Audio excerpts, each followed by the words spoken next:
예, 그럼 시작하도록 하겠습니다. 오늘 9월 7일자 세미나고요. 오늘 좀 환율에 대한 이야기랑 향후 투자와 관련된 이야기 나눠보도록 하겠습니다. 오늘 1부, 2부로 나눠서 할 건데 2부는 연준의 탄생과 관련된 이야기를 좀 하려고 나눠서 진행하겠습니다. 그래서 환율 많이 뛰고 있죠, 지금. 제가 지금 최근 방금 제가 긁어 온 건데 1390원까지 올라가 있네요. 엔달러도 144엔까지 올라와서 엄청 오버슈팅 나오고 있는 상황이고, 미국 달러 인덱스 같은 경우에도 최근 들어서 좀 급격하게 올라온 부분이 있는데, 확실히 엔화나 원화에 대해서 조금 더 오버슈팅 나오고 있는 부분이 있어요. 특히 우리나라 원화 같은 경우에는 이건 이 달러 인덱스 올라가는 값보다 이 올라가는 수치보다 원화에 대한 이탈이 엄청 심해 보여요. 이게 뭐 여러 가지 이유가 있을 텐데, 우선 보시면, 또 무역수지 나왔는데 7월에도 엄청 적자 크게 기록하면서, 보시다시피 외환보유고는 계속해서 빠지고 있는 상황이고요. 근데 이 외환보유고가 빠진다고 해서 막 그렇게 뭐 예전 97년도 IMF처럼 그런 막 외환위기가 오고 막 그러진 않아요, 이제. 그런 얘기를 하기에는 우리나라도 어느 정도 체력을 갖추고 있고, 그리고 진짜 불가피할 경우에는 국민연금이 있기 때문에 국민연금에서 보유하고 있는 외화 자산이 꽤 많아요. 그래서 하다못해 그거라도 땡겨오면, 물론 국민연금이 국민의 돈이지만 이건 외환 보유고야 뭐 정부인 거고, 그렇긴 한데 적어도 이제 그쪽에서 땡겨오기라도 하면은 뭐 97년 같은 그런 얘기를 자꾸 하시는 분들이 있는데, 그 정도까지 갈 상황은 아니고요. 그냥 지금 보이시는 것처럼 그냥 미국의 달러 인덱스 자체가 튀어 올라가다 보니 우리나라도 같이 편승해서 뛰고 있는 부분입니다. 근데 이 무역 수지가 계속해서 적자 폭이 확대되고 있는 게 되게 안 좋아 보여요. 그러니까 무역 수지 자체가 이렇게 빠그라지고 있는 부분이 이 국내 시장에 대한 자금 이탈을 유도하고 있는 걸로 보여요. 당연히 미국 달러 인덱스가 올라가면서 이 원 달러 환율이 올라가는 부분도 있는데, 그거에 추가적으로 지금 보시면 기울기 자체가 원화 쪽이 훨씬 급격하게 올라가고 있어요. 뭐 당연히 엔화 쪽도.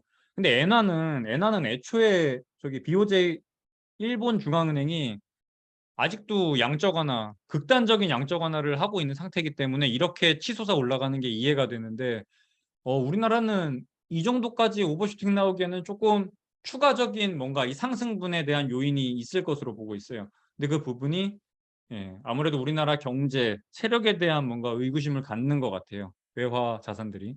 그래서 지금 그거에 대해서 엑시트가 나오면서 급격하게 상승하고 있는 추세입니다. 그래서 이건 뭐 제가 몇 번 보여드렸던 건데, 우리나라는 이 3일체 불가로는 제가 뭐 세미나 벌써 2번 설명했기 때문에 필요하시면 앞에 가서 보시면 됩니다. 우리나라는 이 안정적인 환율을 포기한 변동 환율국입니다. 변동 환율국.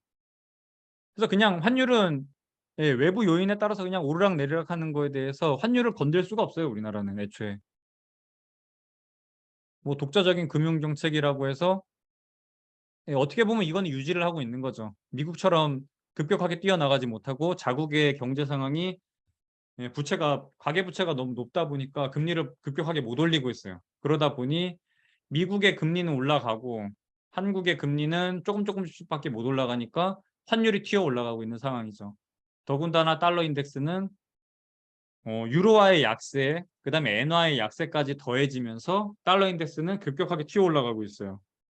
지금 유럽 쪽에서 러시아가 뭐 가스 계속 잠그고 하면서 유럽 쪽에서 아무래도 뭔가 문제가 생길 것 같아요. 점점 유럽의 이 디폴트와 관련돼 가지고 유럽 쪽에서의 뭔가 리세션 관련해서 전문가들이 예측하고 있는 게 점점 많아지고 있어요. 근데 저번에도 말씀드렸지만 지금 상방 롱으로 보고 있는 사람들도 만약 유럽 쪽에서 리세션이 발생하면 본인도 롱에 대한 전망을 거둘 거라는 얘기를 많이 해요. 근데 그 정도로 유럽에 대한 리세션이 큰 부분인데, 지금 국제 정세가 돌아가고 있는 상황을 보면 유럽의 리세션은 불가피해 보입니다. 지금 이렇게 미국이 혼자 금리 인상 단행하면서 발생되고 있는 그런 외환적인 문제에 더불어서 러시아 쪽에서 지금 가스 가지고 장난치고 있는 부분도 있고 계절적 요인으로 이제 겨울이 다가오고 있기 때문에 유럽 쪽에서는 좀 불가피해 보여요. 최근에 영국에서 그 통화정책 회의 끝나고 나서 영국 위원들이 발표하는 거 보면은 향후 뭐 몇 년간 영국의 침체는 어쩔 수 없을 것 같다라는 식으로 발표를 했어요. 영란은행이. 영란은행은 그냥 솔직하게 나와서 얘기했어요. 앞으로 실업률 올라갈 거고 인플레이션 이제 10월? 인플레이션이 10월부터 영국은 그 에너지 가격을 상한선을 뒀었는데 10월부터 풀기로 했어요. 그래서 그게 지금 올라가는 값 얘기 나오는 게 에너지 값이 80% 뛴다는 말이 나오고 있어요. 근데 그렇게 올라가면 인플레이션은 더 많이 올라갈 수밖에 없고 영란은행은 영란은행대로 금리 인상폭을 더 확대할 수밖에 없어요. 그럼 리세션은 뭐 보나 마나 뻔한 거죠. 물론 22에 지금 영국이 브렉시트에서 나와 있지만 저 유럽 대륙 쪽에서의 애초에 지금 리세션은 거의 불가피해 보입니다. 그거에 따라서 유로화가 약세를 가다 보니 달러 인덱스가 계속해서 강세로 돌고 있는 상황이고 여기에서 그나마 기대할 수 있는 게 엔화의 뭔가 선전인데 엔화도 요즘 나와서 얘기하는 거 들어보면 딱히 외환 시장에 대한 개입을 할 생각은 없어 보입니다. 근데 여기도 지금 일본도 똑같아요. 저희 뒤에 그래 환율이 높을 때 이거 제가 설명드리고 말씀드릴게요. 환율이 높을 때 우리나라나 일본, 중국처럼 수출 주도 국가 같은 경우에는 환율이 높으면 수출 주도 국가는 보통 좋아요. 가격 경쟁력이 올라가기 때문에. 쉽게 얘기해서 옛날에 1달러에 1,000원 할 때는 어차피 나는 컴퓨터 밖에다가 주고 1달러를 들고 집에 국내로 다시 들고 들어와서 외환은행 가서 원화로 바꾼 다음에 뭐 인건비 줄 거 주고 원자재 살 거 다시 사고 뭐 공장 돌릴 거 돌리고 그런 식으로 진행이 돼요. 근데 어차피 컴퓨터 한 대 들고 나가서 똑같이 1달러를 들고 들어왔는데 환율이 높으면 원화로 바꿨을 때 2,000원이 돼요.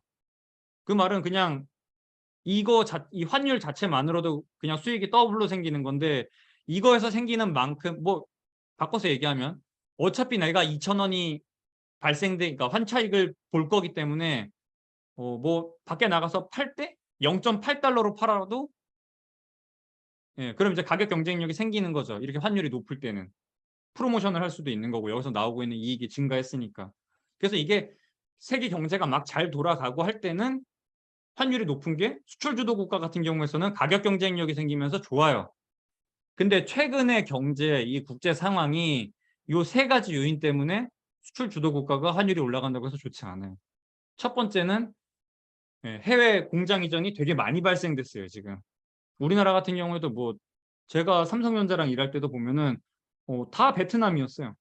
전 모바일 쪽이랑 일했었는데 애초에 해외 공장으로 이전된 게 되게 많기 때문에 예전처럼 이 국내로 들고 오는 자산 자체가 되게 적어졌어요.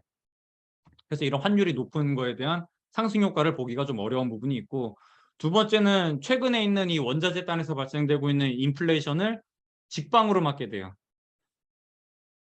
이 원자재를 수입해서 들고 들어오는 거는 이 생산 단계에서부터 가격 상승분이 일어나는 거기 때문에 환율이 높은 이 타격을 1차적으로 받게 돼요. 그러니까 우선 받게 되는 건 여기서 받게 되고 이거는 팔았을 때 이득이 생기는 부분이다 보니까 일단은 생산 단가가 올라가는 부분이 먼저 대차대조표에 반영이 되게 됩니다.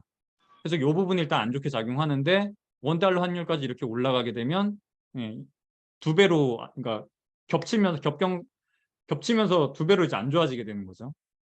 그다음 세 번째로 아까 말한 대로 이렇게 다른 나라들이랑 막 국제적으로 다 전 세계가 수요가 좋고 경제가 화랑일 때는 너도 나도 사겠다라는 소비 주체가 존재할 때는 이런 뭔가 가격 경쟁력 싸움이 되는데 애초에 전 세계가 경기 침체로 들어가서 수요가 줄게 되면은 지금 우리가 밖에 나가서 수출하면서 얻게 되는 가격 경쟁력 이득보다 수입하면서 생기는 원자재 단에서의 인플레이션으로 인한 가격 부담이 훨씬 커져요.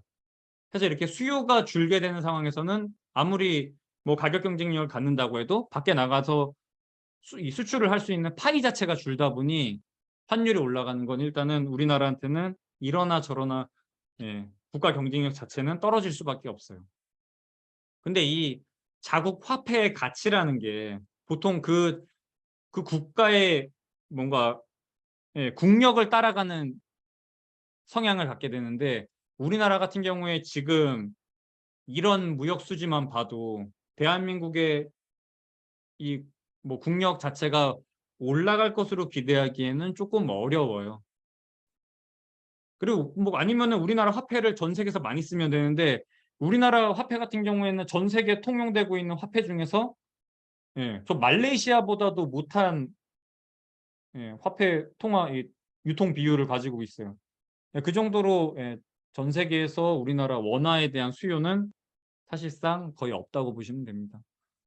예, 그래서 지금 그냥 미국의 달러 가치가 오르냐 내리냐에 따라서 그냥 환율이 왔다 갔다 할 뿐인데 요 전 단계에 보시면 일단은 달러 인덱스를 따라서 움직이긴 하는데 최근에 나오고 있는 이 오버슈팅 부분은 확실히 예, 우리나라 국가 경쟁력에 대한 뭔가 예, 외자의 이탈이 발생되고 있는 걸로 보여요. 이거는 쉽게 내려오기 어려워 보입니다. 최근에 우리 코스피에서 보이고 있는 이 현물 시장이랑 선물 시장만 봐도 이거 외국인들이 선물을 너무 매도하고 있어요. 선물과 현물의 차이가 갭이 많이 벌어지고 있는 상황인데도 예, 지금처럼 이렇게 선물이 엄청 빠진 상태인데 이렇게 움직이는 형태를 보이고 있는 거는 앞으로도 외국인이 우리나라 시장에 들어올 거라고 기대하기 조금 어려워 보여요. 이건 뭐 외환위기 때도 되게 보였던 현상이고 우리나라가 주가가 되게 급락할 때 보통 나오는 현상인데 예, 그래서 당분간 이거는 좀 내려오기 어려울 걸로 보입니다. 근데 이러면 당연히 코스피 안 좋죠. 그래서 제가 인버스에서도 코스피는 특히나 다 곧버스로 들어가 있는데 그 이유가 예, 이 부분이 제일 큽니다. 외국인이 우리나라 선물 시장에 대해서 이렇게 매도가 지금 많이 나오고 있는 상황인데 예, 그 부분이 제일 걸리적거려서 지금은 예, 다 곧버스 쪽으로 좀 많이 들어가 있습니다. 국내 시장 인버스 같은 경우에는 우리가 향후에 이제 들어갈 부분이 원래 이거 제가 예전에 올려드렸던 국제시장 투자와 관련된 그래도 제가 좀 잘 맞춘다고 하는 부분 중에 금리와 관련된 거를 제가 좀 전망을 좀 잘 했었어요. 그래서 그때도 이제 과거에 제가 금리 인상기에는 TBT 들어갔다가 예, 이 꼭대기 찍는 부분쯤에서 TLT로 이제 점차적으로 예, 비율 스위칭하기 시작해서 TLT 쭉 모아가자라고 얘기를 했었고 지금 여기 보시면 이쪽은 이제 이 TBT는 이 미국 장기채 인버스입니다. 이게 또 가격과 국채금리를 모르시는 분들이 있을 수도 있는데 이건 제가 내일 아무튼 국채 관련된 거는 내일 세미나 한 번 더 진행할게요. 제가 내일 모레 그 신혼여행 때문에 출국이어가지고 그래서 그 부분은 그러니까 쉽게 얘기하면은 국채금리가 상승할 때 TBT는 이거 곧버스거든요. TBT가 곧버스로 들어간 이유는 장기채 인버스 중에서 TBT가 제일 거래량이 많아서 아무래도 국채 인버스다 보니까 전체적으로 거래량이 좀 없는 부분이 있어요. 그래서 최대한 거래량이 많은 게 TBT여서 TBT를 얘기를 드렸던 거고요. 이거는 곧버스입니다. 2배 추종을 하게 돼 있는데 국채금리가 상승하면 예, 이 ETF 가격이 올라간다고 보시면 됩니다. 그래서 최근에 있었던 10년물 금리만 봐도 지금 한 3.3 정도로 올라와 있죠. 그래서 그 장기채가 뛰면서 TBT 가격이 예, 지금 16에서 20% 많이 올랐죠. 이 정도면 한 절반 정도 먹은 것 같은데. 제가 예전에 여러분 그 얼마에 샀는지 트래킹 하려고 여러분 평단가 트래킹 하려고 하나 사둔 게 있어요. 예전에 이 TBT 사둔 게 있는데 그게 지금 수익을 제가 확인해 볼게요. 여기다 단톡방에 올려드릴게요. 25%거든요. 25% 올랐어요. 그러니까 지금 국채금리 상승하는 거에 따라서 한 25% 지금 제 걸로는 보면은 TBT 일단 25% 상승한 걸로 나오고 저는 조만간 꼭지를 찍을 걸로 보고 있는데 꼭지 찍고 나서는 TLT로 전환해야 됩니다. 근데 보시면 이게 5년물로 제가 잘라온 건데 20년부터 시작된 양적 완화 막 계속 양적 완화 때문에 국채를 아무래도 많이 매입을 해주다 보니 중앙은행에서 매입을 해주다 보니 국채 가격이 많이 상승을 했고 TLT 같은 경우에는 국채 금리가 낮을 때 수익을 본다고 생각하시면 됩니다. 그래서 국채금리 양적 완화 때문에 이 장기 금리를 내리는 금융 정책 때문에 TLT가 굉장히 수혜를 받고 180불까지 올라갔던 게 지금 107불 어마어마하게 빠졌죠. 그래서 국채 금리가 상승할 땐 TBT로 먹었고 TLT가 이제 쭉 빠져서 내려왔는데 저점에서 우리는 좀 모아서 가면 될 것 같아요. 지금도 충분히 3.3%면 모을만 하고 그래도 저는 조금 더 지켜보면 좋겠어요. 일단 9월부터 시작된 양적 긴축이 더블로 진행이 되고 있는데 최근에 나오고 있는 말 보면 국채를 직접적으로 매도되고 있는 부분도 있기 때문에 저는 일단 인버스 쪽에다가 다 포지션 유지할 생각이고요. 제가 생각하는 향후 투자 그림은 좀 이래요. 이제 그냥 급하게 그냥 들고 왔습니다. 우선 저는 주식 인버스 쪽에다 들어가서 얘 다 골고루 들어가 있어요. 누가 물어보셨는데. 근데 그중에서 코스피 같은 경우에는 고버스로 들어가 있어서 어떻게 보면 거의 비중 100에 가까울 정도로 이건 레버리지 썼으니까 현금은 30 정도 들고 있는 상황이고요. 그래서 지금 쭉 빠지는 부분 발라먹을 생각이고 지금 국채금리가 올라오면서 주식시장에 부담이 됐고 그러니까 국채금리가 올라오는 걸로 인해서 주식이 빠지고 있는 부분이 크죠. 유동성이 축소되고 있는 부분이 있어서. 그리고 이제 국채 쪽으로 스위칭할 예정인데 저 같은 경우에는 다 원화로 들고 있고 지금의 이 엄청난 원달러 환율의 상승은 부담이 되기 때문에 TLT로 전환하기는 저는 좀 어려울 것 같고 그냥 국내 시장에 상장되어 있는 미국채 장기채 쪽으로 들어갈 것 같아요. 그래서 요거 들어가서 리세션 오면은 무조건 뺍니다. 이 금리. 첫째로는 금리를 아마 동결하는 게 아마 먼저 될 거고요. 그러니까 상승을 하던 거 멈추는 시기가 한번 올 거고 그때부터 이제 TLT를 저는 째려볼 거예요. 동결할 때부터. 지금은 상승기이기 때문에 어디까지 상승할지도 모르고 인플레이션이 어떻게 될지도 모르고 근데 저번에도 말씀드렸지만 인플레이션은 우리가 지금 YOY로 추정하고 있는 상태인데 올해 굉장히 높은 인플레이션은 내년에 가서는 분명히 디플레이션이라는 말이 나올 거예요. 왜냐? 올해 엄청 높았으니까. 근데 앞으로 물가를 잡기 위해서 수요는 충격을 줄 거고 그러면 내년에 가면은 백방 기저효과로 인해서 디플레 얘기가 나오기 시작할 거예요. 그래서 그런 디플레 얘기가 나오면 뭐 리세션이 오고 막 이런 거 하면 분명히 이 피봇이 올 거기 때문에 그때 가서 국채 쪽에다 투자를 할 거고 그럼 경기 침체 한참 진행되고 나서 어느 정도 진행이 되고 연준이 피봇도 하고 혹시라도 금리를 인하하게 되면은 바닥에 널브러져 있는 주식시장에다가 투자를 할 거예요. 근데 그때 들어갈 때는 나스닥보다는 S&P나 코스피 쪽으로 우량주 쪽으로 진입해서 상승분 먹으러 들어갈 겁니다.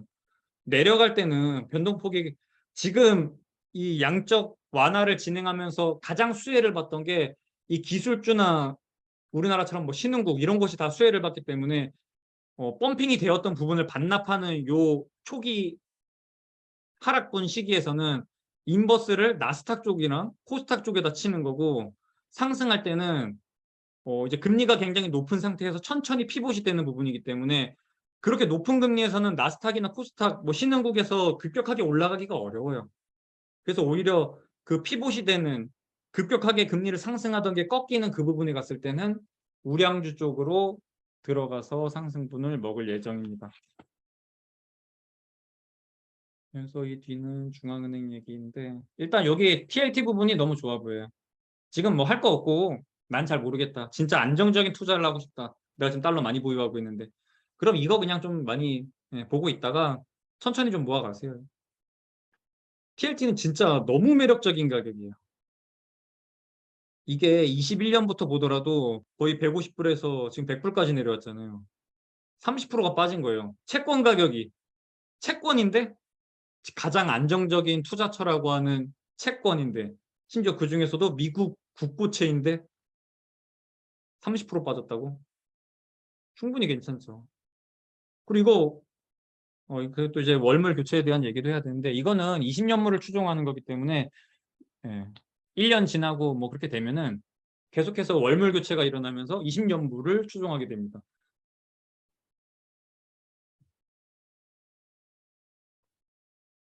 질문이 하나 왔는데 TLT 3.5% 기준선으로 보는 게 현재까지 금리가 3.5%까지 오르는 게 예상이 되기 때문인가요?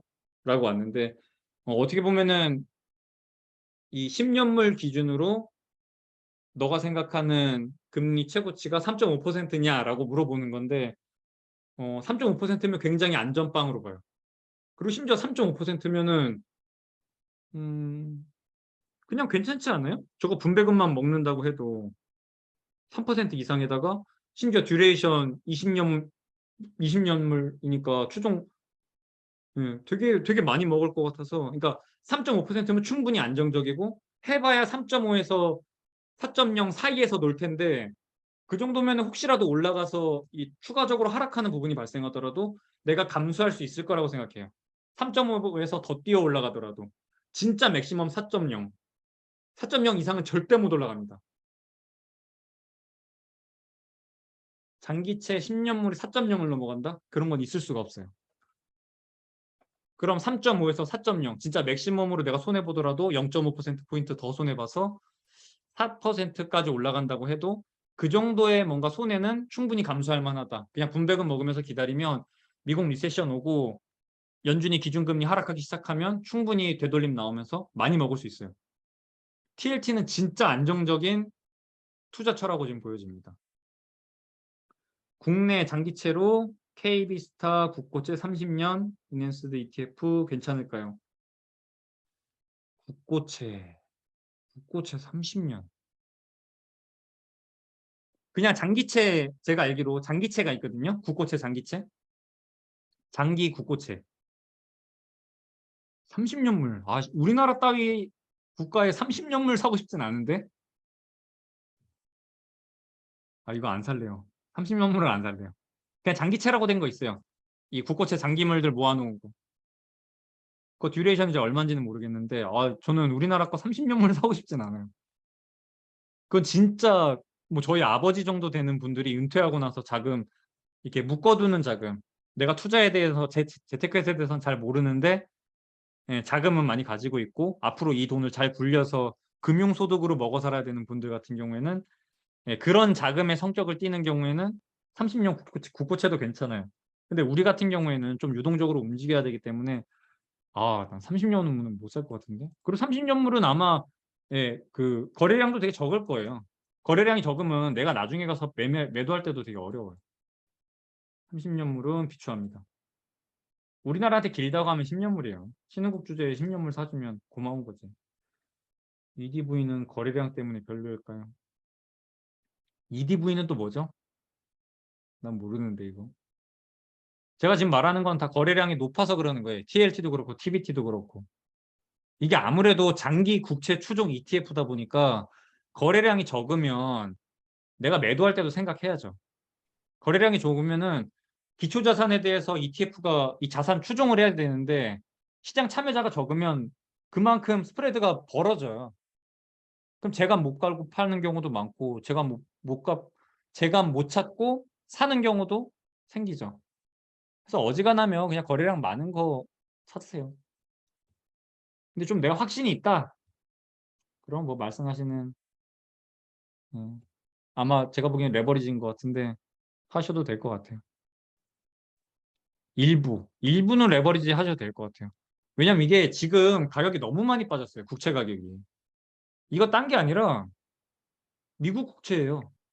미국 국채. 20년. 듀레이션도 되게 길고 충분히 먹을 자리 나옵니다. TBT도 제가 이번에 제가 산 거 보니까 뭐 25% 먹었는데. 근데 진짜 너무 안타까워요. 이 달러를 못 바꿔놓은 게. 제가 들고 있는 자금들이 다 원화 상태여가지고. 이 미국 달러 있으면 저는 진짜 여기 너무 괜찮을 것 같아요. 달러 그냥 저기 뭐야 CMA 같은 데다 넣어놓지 말고 이런 데 넣어놔도 너무 괜찮을 것 같은데. 그걸 들고 들어올 수는 없잖아요.